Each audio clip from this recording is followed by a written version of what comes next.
स्वागत है दोस्तों आपका हमारे YouTube चैनल पर।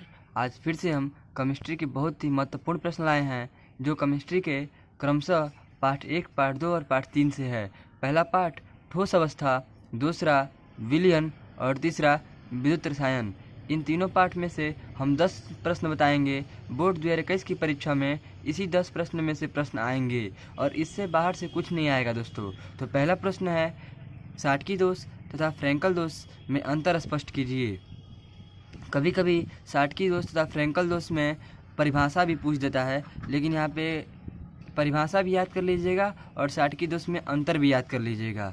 और दूसरा प्रश्न है, खटकोड़ी निविड़ संकुलन से आप क्या समझते हैं?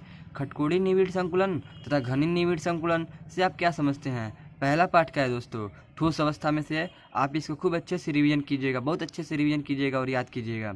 और तीसरा प्रश्न है, राउल्ट का वाष्प दाब अवनमन नियम क्या है? परिभाषित कीजिए। ये बोर्ड की परीक्षा की दृष्टि से बहुत ही महत्वपूर्ण प्रश्न है।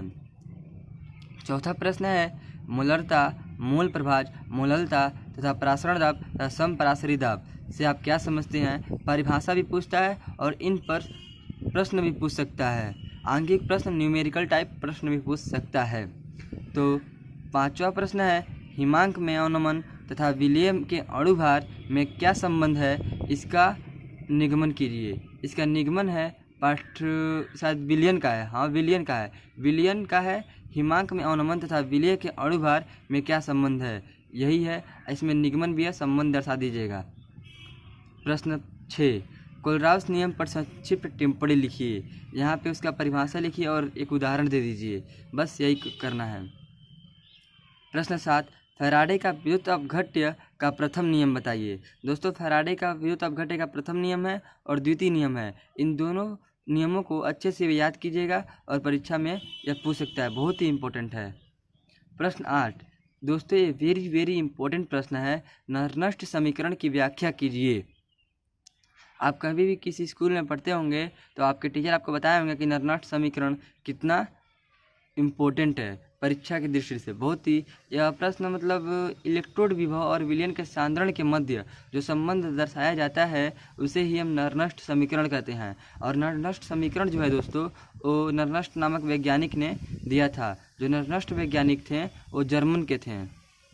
प्रश्न 9, विद्युत रसायन, यानी पाठ से ही लग रहा है, कोई हेडिंग से ही लग रहा है कि मतलब किस पाठ का है। हम लोग तीसरा प्रश्न देखे हैं ना, इसमें विद्युत रसायन है तो विद्युत रासायनिक, तो ये तीसरा पाठ से है। तो विद्युत रासायनिक श्रेणी किसे कहते हैं?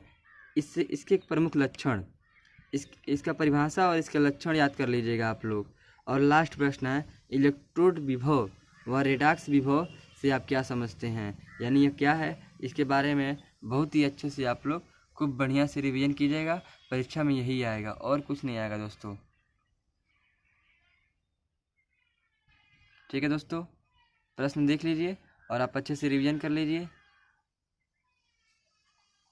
ठीक है, थैंक यू।